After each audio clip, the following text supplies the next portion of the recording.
Tamil women என்ன செஞ்சாலும் தப்பாக தான் செய்கிறாங்க. கல்யாணம் கட்டினா தப்பு, கல்யாணம் கட்டையிலேனா தப்பு, பிள்ளை பெற்றா தப்பு, பிள்ளை பெறையிலேனா தப்பு, வேலைக்கு போனால் தப்பு, வேலைக்கு போகலைனா தப்பு, கணக்காசு ஏர்ன் பண்ணால் தப்பு, கணக்காசு ஏர்ன் பண்ணிடலானா தப்பு. அப்போ இப்படியான இது இருக்க போது எங்களுக்கு சின்ன வயசுல இருந்து ஒரு பட்டம் ஒன்று வருது. என்ன? ஃபெயிலியர். ஏன்னா நாங்கள் என்ன செஞ்சாலும் பாஸ் மார்க்கோடு செய்ய முடியாது.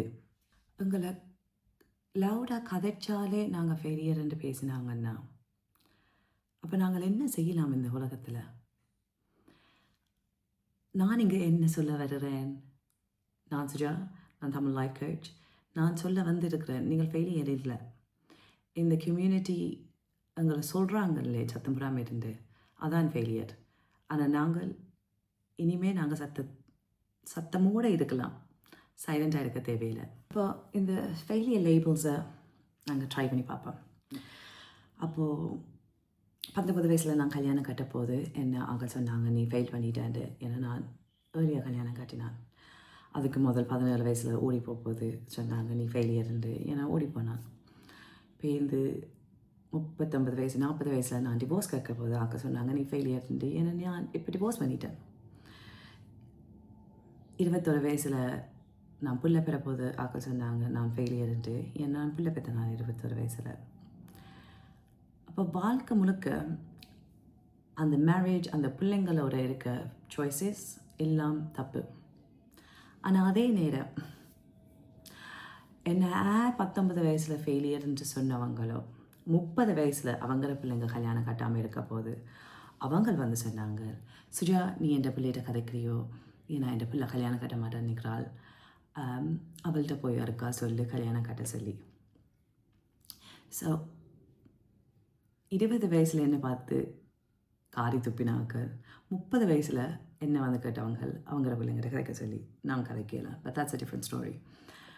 அப்போது இதில் இருந்து என்ன தெரியுது, அவன் தன் அளவில் தான். ஓகே, ரெண்டாவது எந்த பிள்ளைங்க நான் 21 வயசுலேயும் 25 வயசுலேயும் பெற்ற நான், they are the best things. என் வாழ்க்கையிலேயே they are the best things that have ever happened to me. நான் 21 வயசில் என் மூத்தவனை பெறையிலேனா நான் செஞ்சது ஒன்றுமே செஞ்சுருக்க மாட்டேன். ஏன்னா நான் செஞ்சது 20 வயசில் இருந்து நான் செஞ்சது இல்லாமல் என் பிள்ளைக்கு பேருந்து 25 வயசில் வந்தா பேருந்து நான் இன்னும் 2 பிள்ளைங்கள் இருந்தவங்க நான் செஞ்சது இல்லாமல் அவங்க 2 பேருக்கு. அப்போது என் பிள்ளைங்கள் were the best choices I ever made. அதே நேரம் பேர் அந்தந்த நேரம் சொன்னாங்க, ஓ சுஜா என்ன நீ இப்போ பிள்ளை பெற்றுட்ட, உன்னால் இனி என்ன செய்ய முடியும், இனி யூனிவர்சிட்டி முடிக்க மாட்டேன், நீ பிள்ளையே பார்த்து கொண்டு வீட்டு இருக்க போகிறேன்ட்டு. நான் அதை செய்யலை. நான் யூனிவர்சிட்டி அம்மா அப்பாண்ட ஹெல்ப்போட நான் மூத்தவன் பிறந்து 10வது நாள் போய் எக்ஸாம் எழுதினான். First year university exams. I got A's in all of them and 2-1 degree. 2 பிள்ளைங்கள் இருந்தவங்க என்ற கிராஜுவேஷனில். என் சின்னவனுக்கு 2 வயசு இருக்க போது நான் டீச்சர் ட்ரைனிங் செஞ்சு பிஜிசிஇ செஞ்சேன். ஸோ முயற்சி இருந்தால் என்னன்னாலும் செய்யலாம். பிள்ளைங்கள் இருக்கிறாங்களோ இல்லையோன்ற ஒரு டவுட் ஒன்று இல்லை. ஆனால் ஆக்கள் சொல்லுவாங்க, இட்ஸ் டூ ஏர்லி. ஆனால் 30 வயசுக்கு பேர்ந்து விட்டுட்டிங்கன்னா, இட்ஸ் டூ லைட். இனி பிள்ளை பெற்று என்ன செய்ய போகிற, இனி கஷ்டமாக இருக்க போது ஒன்றால் பிள்ளை பெறாது. எத்தனை வயசில் பிள்ளை பெறாங்களோ தெரியலை எனக்கு இப்போ ஆக்கள். ஆனால் ஆக்கண்ட கதை எப்போ பார்த்தாலும் நடந்து கொண்டே இருக்கும். இன்னொரு ஃபெயிலியர் ஆப்வியஸ்லி நான் என்னையே எக்ஸாம்பிளாக பார்ப்போம். சரி, இன்னொரு ஃபெயிலியர் ஆப்வியஸ்லி நான் 40 வயசில் ஹஸ்பண்டை விட்டுட்டு வந்து அண்ட் தென் யூடியூப்பில் இதை நான் இப்போ தான் சொல்கிறேன். பட் நான் I'm with a woman, so I'm now gay. அப்போது அது இன்னொரு ஃபெயிலியர். எனக்கு ஹன பேர் இருந்து உன்னால் இது அப்படி செய்ய முடியுது, உன்னால் அப்படி ஆக்களுக்கு சொல்ல முடியுது that you have a girlfriend, ஆக்கண்ட உனக்கு மானம் போயிடும், உனக்கு ஷேம் இல்லையோ, நீ ஒரு ஃபெயிலியர், the usual stories. ஆனால் எந்த இது என்னென்னா, it's my life and I don't care. மிச்சம் என்னென்னா ஆக்கள் இன்னொன்று சொல்லுவாங்க, என்னென்னா என்ன பார்த்து தான் நான் டிக்டாக் வச்சுருக்கிறேன், நான் இன்ஸ்டாகிராம் வச்சுருக்கிறேன். I'm very open on my stories. அப்போ அதில் நடக்க போது அவங்க சொல்லுவாங்க, ஓ நான் ஒரு ஃபெயிலியர், ஏன்னா நான் இந்த கதையை வெளியில் சொல்கிறேன்ட்டு. எந்த கதையில் எனக்கு ஒரு ஷேமும் இல்லை. என் கதை இஸ் மை கதை. நான் எந்த கதையை நான் சொல்லலைன்னா வேறு யாரும் வந்து சொல்ல மாட்டாங்க என் கதையை. அண்ட் என் கதை எந்த இதன்படி சரியான இம்பார்ட்டன்ட் மற்றவங்களுக்கு சொல்லாது. அதை விட மற்றவங்களுக்கு கேட்க போது அவங்களுக்கும் ஒரு ஒரு அண்டர்ஸ்டாண்டிங் ஒன்று இருக்குது. இது யாருக்குன்னாலும் நடக்கலாம் அப்படி. அண்ட் ஒரு பிரச்சனையும் இல்லை. லைக் டிவோர்ஸ் பண்ணிங்கன்னா it's not the end of the world. வெளியில் வரலாம்ன்ட்டு கன பேர் டிவோர்ஸ் பண்ணிவிட்டு யாருக்கும் சொல்லாமல் இருப்பாங்க தாங்க டிவோர்ஸ் பண்ணிட்டோம்ன்ட்டு. ஏன்னா மானக்கேடோ ஐ டோன்ட் நோ. பட் எனக்கு ஒரு பிரச்சனையும் இல்லை. என் மானக்கேடு நான் இவ்வளோ வருஷம் இப்படி எமோஷனலி அப்யூசிவ் ரிலேஷன்ஷிப்பில் இருந்தால் நான் விளங்காமேண்டு அதான் எனக்கு upsetting. But that is what it is. நான் அப்படியான ஆள். ஸோ நான் நம்பிட்டேன், ஸோ இருந்துட்டேன். That's fine, it's not a problem. இன்னொரு பிரச்சனை என்னென்னா, ஆப்வியஸ்லி ஒரு தமிழ் பொம்பளையாக இருந்து என்ற கலர் ஒரு பிரச்சனை. எல்லாரும் சொல்லுவாங்க, சுஜா சின்ன வயசில் ஃபேர் அண்ட் லவ்லி வாங்கி தந்தவங்க அம்மா அப்போ பார்த்தாலும் முந்தைய நாட்கள் அடிக்காது. என் தங்கச்சி மேட்ச் சரியான வள்ளிங்கள் பிரின்சஸ் டயனா வரல, அவளை அப்படியும் இல்லை. அப்போது அப்படியான இதில் ஐ வாஸ் த கருப்பு கேர்ள். நான் ஒரு பேக்கரிக்குள்ளே உள்ளுக்குள்ளே போனாலே ஒரு 5 கிலோ நான் கூடிடுவேன். நான் சாப்பிடவே தேவையில்லை, உள்ளுக்குள்ளே போனாலே நயக்கானும். அப்போது அப்படியான ஆளாக இருந்து கொண்டு ஐ வாஸ் நான் ஒரு கருப்பு ரவுண்ட் போல் இருந்துட்டு நான் எந்த இஷ்டத்துக்கு வெயிட்டை போடுவேன், எந்த இஷ்டத்துக்கு வெயிட்டை குறைப்பேன். இப்போ எனக்கு அந்த வில் பவர் இருந்தது. Obviously colour is colour. And actually எனக்கு வின்டர் வந்தால் எனக்கு சரியான அப்செட்டாக இருக்கும். ஏன்னா எனக்கு இப்போ எனக்கு வெயில் நான் சரியான விருப்பம். அப்போ எனக்கு டார்க்காக இருக்காதான் விருப்பம். அப்போ இப்போ வின்டருக்கு போக போக எனக்கு இந்த கலர் குறைய I get very upset. But மற்றவங்கள் பலரும் போது முழுக்க you're a failure, because or I felt like a failure because அவங்க சொல்லுவாங்க இந்த கலரை பற்றி இருந்து நான் கலடிப்பாங்க. ஆனால் இந்த லேபிள்ஸ் அங்கேருந்து வருது. இந்த லேபிள்ஸ் இப்போ அந்த லேபிள்ஸ் இல்லை. இந்த லேபிள்ஸ் ஜெனரேஷனுக்கு மேலே வந்தது இருக்குது. எங்களோட பேட்ரியார்க்கல் சொசைட்டியில் அப்போ எங்களோட அப்பா சொன்ன சொசைட்டியில், இப்போ மென் சொன்ன சொசைட்டியில் எங்களுக்கு ஒரு ஒப்சஷன் வந்துட்டு இருக்குது, கம்யூனிட்டி ரெப்யூட்டேஷன் உண்டு. அப்போது நீங்கள் பிள்ளை பார்த்தீங்கன்னா உடனே வந்து பிள்ளையை பார்ப்பாங்க, பிள்ளையை பார்த்துட்டு உடனே காதை பார்ப்பாங்க. என் மூத்தவன் பிறந்திருக்க நேரம் உடனே பிள்ளையை வந்து பார்த்து காதை பார்த்துட்டு சொன்னாங்க, சுஜா காது கொஞ்சம் கருப்பாக தான் இருக்குது. என்னையும் என் எக்ஸ் ஹஸ்பண்டையும் பார்த்தீங்கன்னா there was no way. நான் என் தங்கச்சிங்கள் ஓகே பிரின்சஸ் டயனா தான், but there was no way நானும் என் ஹஸ்பண்டும் எக்ஸ் ஹஸ்பண்டும் பிரின்சஸ் டயனா கலரில் புள்ள பெற போகிறோன்ட்டு. So I was fine. ஆனால் அவங்களோட ஃபஸ்ட்டு கமெண்ட் வாஸ் காது கொஞ்சம் கருப்பாக இருக்குது. எஸ், 100% காது கொஞ்சம் கருப்பாக தான் இருக்க போகுது. பட் அந்த கம்யூனிட்டி ரெப்யூட்டேஷன் ஒன்று இருக்குது.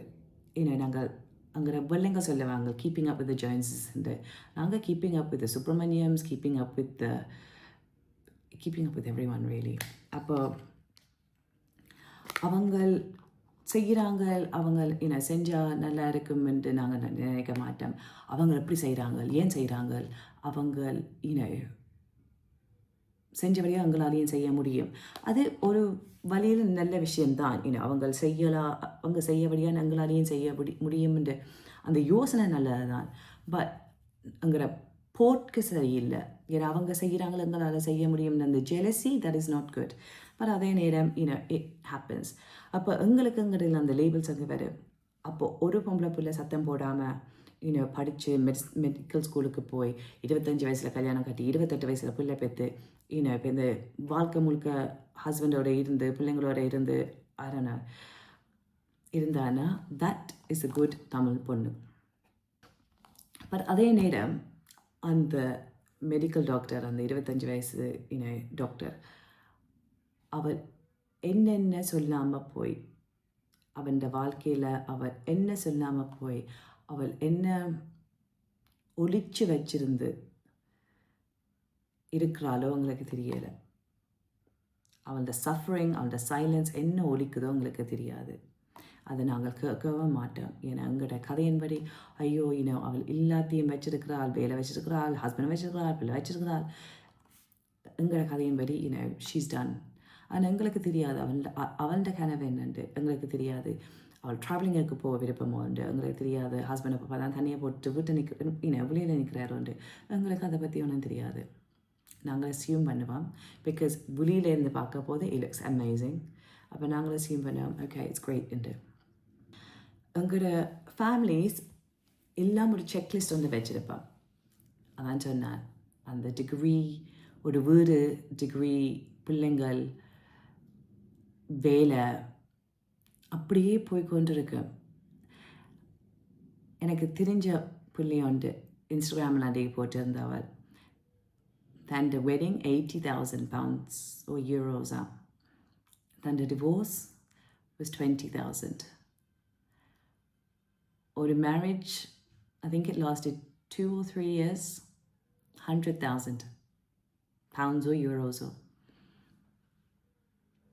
யோசிச்சு பாருங்க, லைக் அவளை என்ன ஆக்கள் சொல்லியிருப்பாங்களேண்டு. ஆனால் இப்போ அவள் நிம்மதியாக இருக்கிறாள். ஏன்னா அவளோட மேரேஜ் அவள் நினச்ச மாதிரி வரையலை. அப்போ அதால் அவள் ஃபெயிலியரா இல்லை சரியான தைரியசாலியா? அப்படி பார்க்க போது சக்ஸஸ்னால் எனக்கு என்ன? சக்ஸஸ் நிம்மதி. நிம்மதியை தவிர வேறொரு ஃபீலிங்கே இல்லை. நிம்மதி தான் அல்டிமேட் கோல் வாழ்க்கையில். சந்தோஷத்தை விட நிம்மதி தான் அல்டிமேட் கோல். அண்ட் எந்த வாழ்க்கையில் நான் எல்லாம் செய்யபடியாக எனக்கு இப்போ நிம்மதி கிடைச்சிருக்குது. உங்களுக்கு நிம்மதி இல்லைன்னா நீங்கள் ஏன் உங்களுக்கு நிம்மதி இல்லை, நீங்கள் எதை வச்சு நிம்மதி தேடுறீங்களென்று ஒருக்கா யோசிக்கணும். நாங்கள் ஃபெயிலியராக இருக்க போது மற்றவங்கள் எங்களுக்கு ஷேம் பண்ணுறாங்கன்ட்டு ஒரு யோசனை இருக்குது. எங்களுக்கு தெரியும் மற்றவங்க எங்களை ஜட்ஜ் பண்ணுறாங்கன்ட்டு. அப்போ எங்களுக்கு அந்த கான்ஸ்டண்ட்டான ஒரு கில்ட் ஃபீலிங் ஒன்று இருக்குது. அதை விட எங்களுக்கு அந்த ஷேம் ஆன ஒரு ஃபீலிங்கும் வந்து இருக்குது. அப்போ அதால் நாங்களும் என்ன செய்யாது, எப்படி செய்ய யோசிச்சு கொண்டே இருப்போம். நாங்கள் எல்லாத்தையும் செகண்ட் கெஸ் பண்ண தொடங்கிடுவேன். நான் இது செஞ்சது சரியோ, நான் இந்த ஆளை கல்யாணம் கட்டினது சரியோ, நான் என் பிள்ளைங்களை இப்படி பெற்றது சரியோ, நான் என் பிள்ளைங்களை இப்படி வளர்க்காது சரியோ, நான் என் மேரேஜை இப்படி விட்டுட்டு வந்தது சரியோண்டு நாங்கள் எப்போ பார்த்தாலும் எங்களை கொஷன் பண்ணிக்கொண்டே இருப்பேன். எந்த மேரேஜில் ஃபார் எக்ஸாம்பிள் கேனபேட் அந்த நேரம் நான் சொல்ல லைக் திஸ் இஸ் ஹார்ட், என்னால் ஏறாதுன்ட்டு சொல்ல கேனபேட் சொன்னாங்க ஒன்று மேரேஜில் ஒரு பிரச்சனையும் இல்லை, உங்களோட ஹஸ்பண்டை பேர் இல்லை உங்களோட ஃப்ரெண்ட்ஸை பேர் ஒன்று இப்படி சொன்னோன்னே லைக் நீங்கள் இருந்து யோசிப்பீங்க அப்போ எந்த மேரேஜ் ஆக்சுவலி ஒரு பிரச்சனையும் இல்லைன்ட்டு. ஆனால் உங்களுக்கு உள்ளுக்குள்ளே தெரியும் உங்களோட வாழ்க்கையில் உங்களுக்கு நிம்மதி இல்லைன்ட்டு. அப்போது அந்த செகண்ட் கெஸ்ஸிங் மற்றவங்களால் உங்களுக்கு வேறு, ஏன்னா உங்களுக்கு தெரியாமல் அவங்கள ஜட்ஜ் பண்ணி கொண்டுருக்குறாங்களேன்ட்டு. But that is what it is. உங்களை ஜட்ஜ் பண்ண தான் போகிறாங்க. நீங்கள் உங்களோட ஃபீலிங்ஸில் சாலிடாக இருக்கணும்.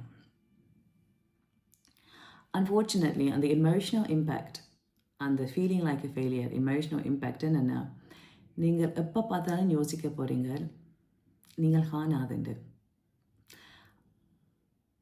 ஏன்னா நீங்கள் அதான் சொன்னாங்க முதல்ல சொன்னான், நீங்கள் என்ன சொன்னாலும் இல்லை நீங்கள் என்ன செஞ்சாலும் இல்லை நீங்கள் அப்படி இருந்தாலும் நீங்கள் யோசிக்க போகிறீங்களா உங்களோட பர்சனாலிட்டி காணாதுண்டு, நீங்கள் காணாதுண்டு.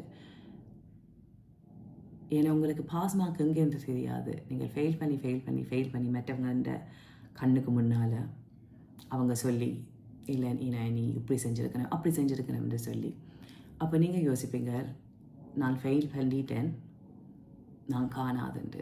But that's not true at all. ஃபெயிலியர்னா என்ன? ஃபெயிலியர் என்கிற சொசைட்டின்றபடி, என்கிற சொசைட்டின்ற கதையின்படி ஃபெயிலியர்னா நாங்கள் அவங்க எதிர்பார்த்தது செய்யலை, இல்லை நாங்கள் அவங்க சொன்னது செய்யலேண்டு. ஆனால் இப்படி யோசிச்சு பாருங்க சரியா, நீங்கள் ஒரு டாக்ஸிக் மேரேஜை விட்டுட்டு வந்தீங்கன்னா அது உங்களுக்கு தான் டாக்ஸிக்காக இருக்கணும், வேறு யாருக்கும் டாக்ஸிக்காக இருக்க தேவையில்லை. ஒரு டாக்ஸிக் மேரேஜை விட்டுட்டு வந்தீங்கன்னா அது ஒரு தைரியம், அது வேறு யாருக்கும் இல்லாத தைரியம் உங்களுக்கு இருந்தது. So that's strength. நீங்கள் கல்யாணம் கட்ட சூஸ் பண்ணுறீங்கன்னா whatever reason, உங்களுக்கு ரைட்டான ஆள் வரையில், இல்லை உங்களுக்கு கல்யாணம் கட்ட விருப்பம் இல்லை, that's not a failure. நீங்கள் சூஸ் பண்ணுறீங்க ஃப்ரீடம். அண்ட் இந்த வேர்ல்டில் ஃப்ரீடம் இஸ் வெரி இம்பார்ட்டண்ட். கல்யாணம் கட்டி 100,000 ஸ்பெண்ட் பண்ணாத விட ஃப்ரீடம் வச்சிருந்து எங்கேனாலும் போய் வரலாம் அந்த காசோட. சின்ன வயசில் தெரியும் உங்களுக்கு மெடிசன், லோ, என்ஜினியரிங் அந்த 3 சப்ஜெக்ட்ஸும் தந்தவங்க எங்களுக்கு படிக்க சொல்லி வேலை செய்ய சொல்லி. ஆனால் நாங்கள் அது செய்யலைன்னா ஒரு நக்கலாக மற்றவங்க சொல்லுவாங்க, ஓ எந்த மகள் டாக்டர், நீ இப்போ என்ன செய்கிற மகளேன்னு. Do you know what? நான் ஒரு teacher and I am so happy. அதுக்கு மேலே look at my community. யூடியூப்பில் ஒரு கம்யூனிட்டி, டிக்டாக்கில் ஒரு கம்யூனிட்டி, இன்ஸ்டாகிராமில் ஒரு கம்யூனிட்டி. என்ற கம்யூனிட்டி தாண்ட மாட்டீங்க நீங்கள். அது டாக்டராக தான் இருந்து மற்றவங்களுக்கு ஹெல்ப் பண்ணணும்ட்டு இல்லை. அது நீங்கள் ஒரு ஸ்டேட்டஸுக்காண்டி டாக்டர் தேடுறீங்க. நான் என் பேஷனுக்காண்டி நான் என் வேலையை செய்கிறேன். ஸோ அந்த courage is next level. நான் உங்களுக்கு இப்போ எல்லாருக்கும் தெரியும், நான் இப்போ நானாகவே இருக்கிறேன். ஒரு queer person இந்த தமிழ் சொசைட்டியில் இல்லை இருக்காது. அது ஓப்பன்லி queer person தமிழ் சொசைட்டியில் இருக்காது சரியான கஷ்டம். அண்ட் நான் ஒரு காலம் யோசிக்கல எனக்கு இவ்வளோத்துக்கு தைரியம் இருக்குமென்று இப்படி இருக்கிறதுக்கு. பட் நான் சொன்ன மாதிரி எந்த வயசில் இப்போ நான் செய்யலைன்னா நான் இனி எப்போ நிம்மதியாக இருப்பேன் என்று தெரியாது. So this is who I ஆம். அது அகெயின் ஒரு நான் ஃபெயிலியர்ன்ட்டு கட்டாயம் சொல்ல மாட்டேன். அது என்னை வளர்த்தாக்கல்ல ஃபெயிலியர் இல்லை, என்னோட இருந்தாக்கல்ல ஃபெயிலியர் இல்லை. இட்ஸ் ஜஸ்ட் ஹூ ஐ ஆம். அண்ட் அகெயின் அதில் ஒரு bravery ஒன்று வேணும். எனக்கு ஒரு ஸ்ட்ரென்த் ஒன்று இருக்குது. And I am very proud of who I am. உங்களோட ஒர்த் டைட் இல்லை. உங்களுக்கு எவ்வளோ பிள்ளைங்கள் இருக்குதோ, உங்களோட வேலை என்ன, உங்களுக்கு கல்யாணம் கட்டி இருக்கிறீங்களோ, உங்களோட சேலரி என்னன்ட்டு நீங்கள் ஆட்ட எக்ஸ்பெக்டேஷன்ஸ்னாலும் ஃபெயில் பண்ணலாம், இல்லாட்ட எக்ஸ்பெக்டேஷன்ஸும் ஃபெயில் பண்ணலாம். ஆனால் நீங்கள் இப்போவும் லைஃப்பில் சக்சீட் பண்ணலாம். நீங்கள் மற்றவங்க எக்ஸ்பெக்டேஷன்ஸை ஃபெயில் பண்ணாலும் நீங்கள் காணும். இப்போ காணும், எப்பவும் காணும், நீங்கள் காணும். அது மற்றவங்க சொல்லுவாங்க நீங்கள் காணாதுன்ட்டு. பட் தட்ஸ் அவங்களோட பிரச்சனை, உங்களோட பிரச்சனை இல்லை. வருஷமா 40 வருஷமா என்னன்னாலும் நான் ஃபெயிலியர் தான் என்ற ஒரு யோசனை ஒன்று இருந்தது எனக்கு. திருப்பி 42 வருஷமா நான் இப்போ தான் ஆக்சுவலி நான் ஃபெயிலியர் இல்லை என்று எனக்கு விளங்கினது. அண்ட் தட் ப்ராபப்ளி ஏன்னா நான் பில்ட் பண்ண கம்யூனிட்டியால் எனக்கு தெரியும் தட் என் ஸ்டோரி மற்றவங்களுக்கு ஹெல்ப் பண்ணதுண்டு எனக்கு தெரியும். என் நிம்மதி வேறு யாராலையும் எனக்கு தர முடியாதுண்டு. But it's taken me a long time. என் வாழ்க்கை முழுக்க நான் எப்படி நான் ஃபெயிலியர் தான். கிளாஸில் டாப் இல்லை, சின்ன வயசில் வாயாடி குறைப்படி செஞ்ச நான், கல்யாணம் கட்டினான், பிள்ளை பெற்றனான். அண்ட் டெக்னிக்கலி அந்த ஸ்டேட்டஸ், பிள்ளைங்கள், மேரேஜ் இருந்தாலும் அந்த உள்ளுக்குள்ளே ஒரு knowing feeling that ஏதோ தப்பு நடக்குதுன்ட்டு அந்த அந்த ஃபீலிங் போக மாட்டேன் நின்றுட்டுது. இப்போ திஸ் இஸ் மீ என்ற ஒரு தைரியத்தில் நான் இருக்கிறேன். அண்ட் அந்த தைரியம், அந்த நிம்மதி வேறு யாராலையும் என்னட்டு தர முடியாது. அதே மாதிரி நீங்கள் இந்த வீடியோவை பார்த்தோன்னே உங்களுக்கு அந்த தைரியம் டக்குன்னு வராது. பட் போக போக வரும் என்று நினைக்கிறேன். என் பேர் Suja. I am the Tamil life coach. Please இந்த வீடியோ பிடிச்சிருந்தா ஷேர் பண்ணுங்க, லைக் பண்ணுங்க, சப்ஸ்கிரைப் பண்ணுங்க, காமெண்ட் அடியுங்க. அண்ட் ப்ளீஸ் ஒரு காலம் யாரையும் சொல்ல விடாதீங்க நீங்கள் ஒரு ஃபெயிலியர்ண்டு. ஏன்னா ஆக்கள் கட்டாயம் சொல்லிக்கொண்டு திரிவாங்க. ஆனால் நீங்கள் உங்களை பார்த்து சொல்லக்கூடாது. ஏன்னா நாங்கள் என்னென்னாலும் எங்களால் செய்ய முடியும். நாங்கள் செஞ்சு காட்டுவோம். தேங்க்யூ. பாய்.